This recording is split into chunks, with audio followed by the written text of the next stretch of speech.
السلام علیکم ورحمۃ اللہ وبرکاتہ۔ دوستو آپ سب کیسے ہیں؟ امید کرتا ہوں خیریت سے ہوں گے۔ آج آپ کا دینیات کا پیپر مکمل ہو گیا۔ امید کرتا ہوں کہ آپ کا پیپر اچھا گیا ہوگا اور نمبرات انشاءاللہ تعالی بھرپور آئیں گے۔ دوستو آپ کا کل عربی ادب کا پیپر ہے، چاہے آپ سیکنڈری کے طلبہ ہوں یا سینئر سیکنڈری کے طلبہ، یعنی آپ منشی مولوی کے طلبہ ہوں۔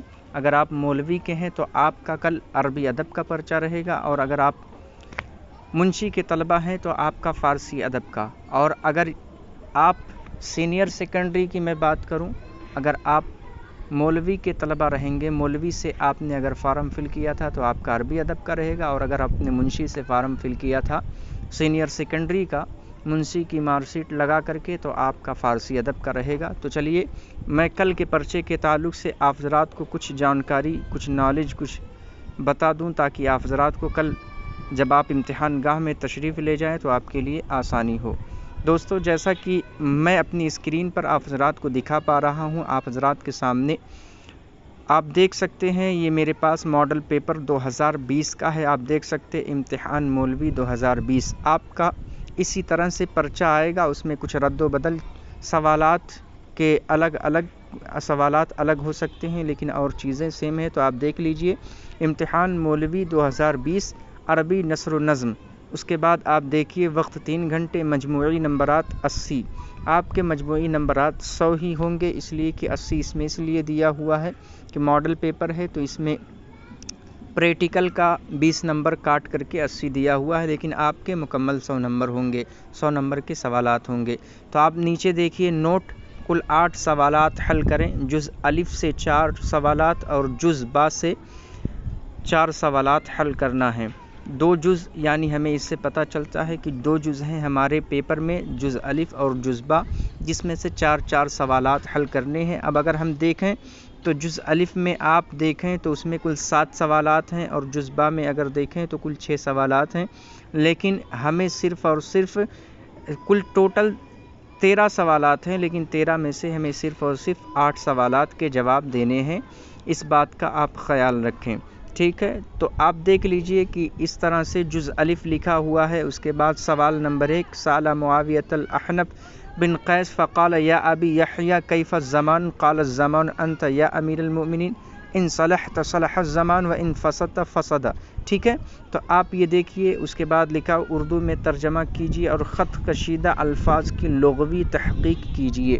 اردو میں ترجمہ یعنی جو یہ عربی عبارت اوپر لکھی ہوئی ہے، اس عربی عبارت کا ترجمہ کرنے کے لیے کہا جا رہا ہے کہ اس عربی عبارت کا آپ اردو میں ترجمہ کیجیے، ٹھیک ہے؟ ٹرانسلیٹ جس کو کہتے ہیں، اس کو اردو میں ٹرانسلیٹ کیجیے، اور خط کشیدہ الفاظ کی لغوی تحقیق یعنی جن الفاظ کے اوپر لائن کھینچی رہتی ہے، جس کو انڈر لائن کہتے ہیں، کہ جو الفاظ یا جو ورڈ انڈر لائن رہتے ہیں تو ان کے بارے میں بتانا ہے کہ یہ کیا ہے، ٹھیک ہے؟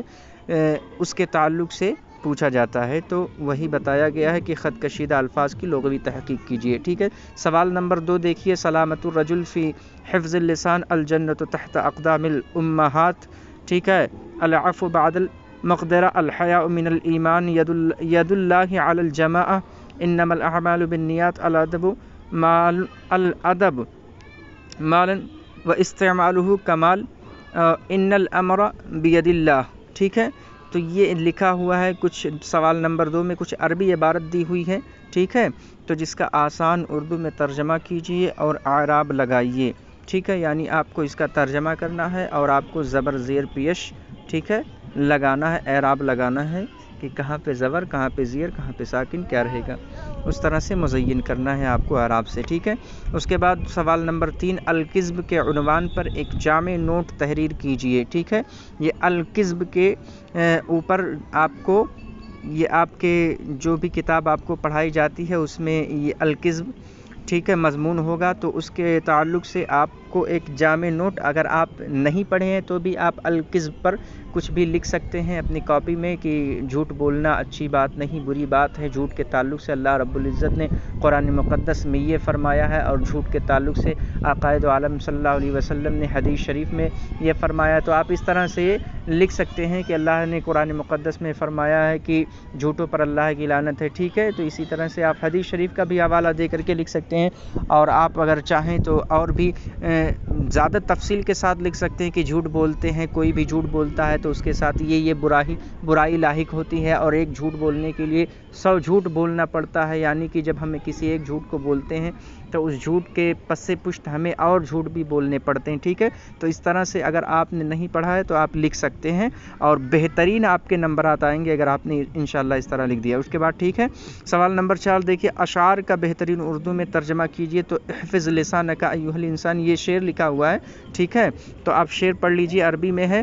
اگر میں بتانے لگوں گا تو ٹائم جو ہے ویڈیو کا بڑھ جاتا ہے، زیادہ ہو جاتا ہے، اس لیے آپ دیکھ لیجئے، اشعار کا بہترین اردو میں ترجمہ کیجئے، ٹھیک ہے؟ تو ان عربی اشعار کا ترجمہ، آپ ایک بات یاد رکھیں کہ آپ کو اس کا ترجمہ آتا ہے یا نہیں آتا ہے اس سے مطلب نہیں ہے، لیکن آپ کو اس کے بدلے میں کاپی میں اپنے لکھ کر کے آنا ہے، کاپی سوال جو ہے آپ کو خالی نہیں چھوڑنا۔ یہ اگر آپ کو سوال نہیں آ رہا ہے تو آپ اس سوال کو چھوڑ سکتے ہیں، لیکن آپ اس بات کا یاد رکھیں کہ 7 سوال آپ کے جزء الف میں ہیں، تو آپ کو 4 سوال، یا آپ کے پاس آپشن اویلیبل ہے کہ آپ 4 سوال کے جواب دیجئے، اس میں سے 3 سوال آپ چاہے جو چھوڑ دیجئے جو آپ کو آسان لگے، ٹھیک ہے؟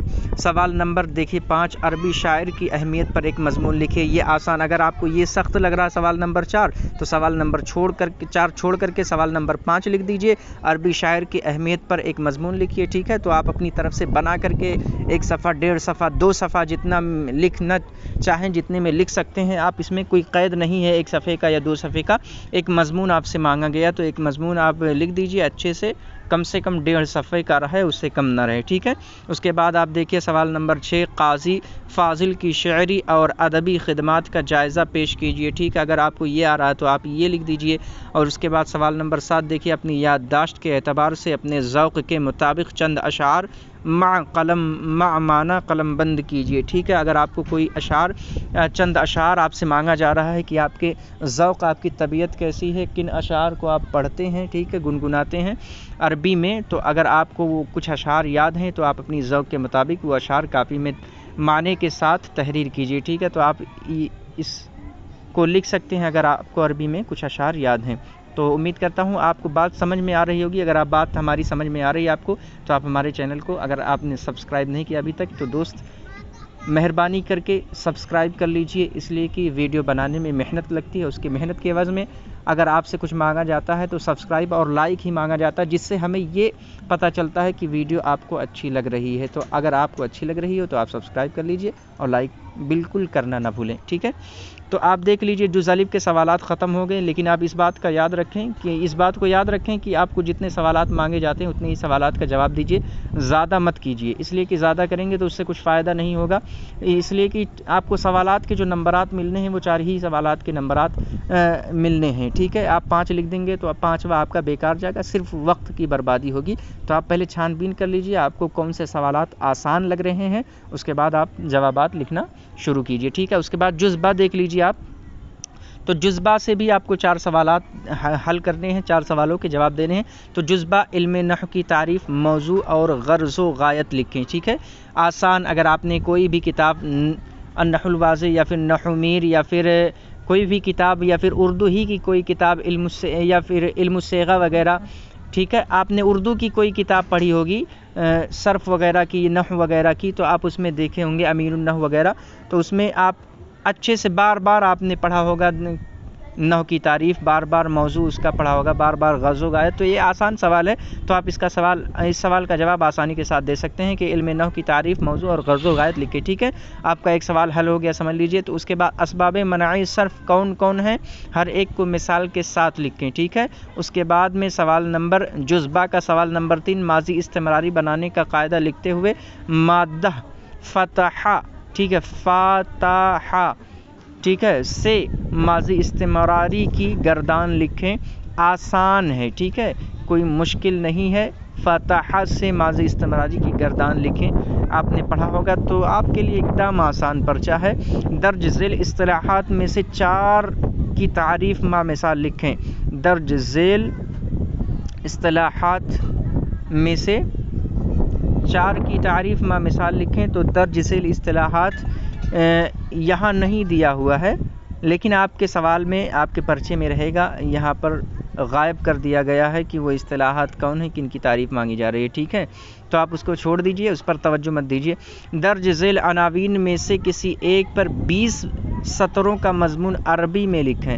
النحات فی الصدق، الصلاۃ، حقوق الوالدین، فضیلت شہر رمضان، ٹھیک ہے؟ تو النحات فی الصدق، الصلاۃ اور اس کے بعد حقوق الوالدین و فضیلت شہر رمضان، تو یہ 4 ٹاپک دیے ہوئے ہیں۔ ان 4 ٹاپک میں سے جو آپ کو آسان لگے اس میں آپ عربی میں ایک مقالہ آپ کو 20 سطروں کا، 20 لائن کا لکھنے کے لیے کہا جا رہا ہے۔ آپ آسانی کے ساتھ جو آپ کو حقوق الوالدین والا اگر آپ کو آسان لگ رہا ہے تو اس پر لکھیے، الصلاۃ کا آپ کو آسان لگ رہا ہے تو الصلاۃ پر لکھیے۔ الصلاۃ آسان اس لیے کہ آپ اس میں قرآن اس پہ لکھیں گے، لکھنا شروع کریں گے تو قرآنی آیات کے ساتھ حوالہ دیتے جائیں گے، تو جب قرآنی آیت کے ساتھ حوالہ دیتے جائیں گے، آپ نماز کی فضیلت بیان کریں گے، تو میں امید کرتا ہوں کہ آپ کی تو 10 سطر یا 12-15 سطر تو ایسے ہی ہو جائیں گے قرآنی۔ اس کے بعد آپ حدیث 1-2 حدیث شریف اگر چھوٹی چھوٹی نماز کے تعلق سے آپ کو یاد رہیں گی تو حدیث شریف بھی لکھ دیں گے تو انشاءاللہ آپ کا کام ہو جائے گا، ٹھیک ہے؟ ورنہ آپ کو جو بھی آسان لگے، فضیلت شہر رمضان آپ کو آسان لگ رہا ہے تو اس پر آپ لکھ دیجئے۔ اس کے بعد موصوف اور صفت کے 10 جملے لکھیں، ٹھیک ہے؟ موصوف اور صفت کے 10 جملے لکھیں۔ تو یہ پرچہ آپ کا عربی ادب کا ہے، مولوی والوں کا، ٹھیک ہے؟ مولوی والوں کا عربی ادب کا پرچہ ہے جو کل ہونا ہے، تو آپ اس پرچے کو اچھے سے پڑھ لیجئے اور پڑھنے کے بعد اس کو آپ تیاری کر لیجئے۔ کل انشاءاللہ امید کرتا ہوں کہ آپ کے اچھے نمبرات آئیں گے، آپ اس کو پڑھیں گے۔ اس کے بعد اگر آپ کے دوست احباب ہیں تو اس ویڈیو کو ان تک بھی پہنچا دیجئے تاکہ ان کی بھی تیاری جس طرح سے آپ کی ہو رہی ہے اچھی تیاری، ان کی بھی تیاری ہو جائے۔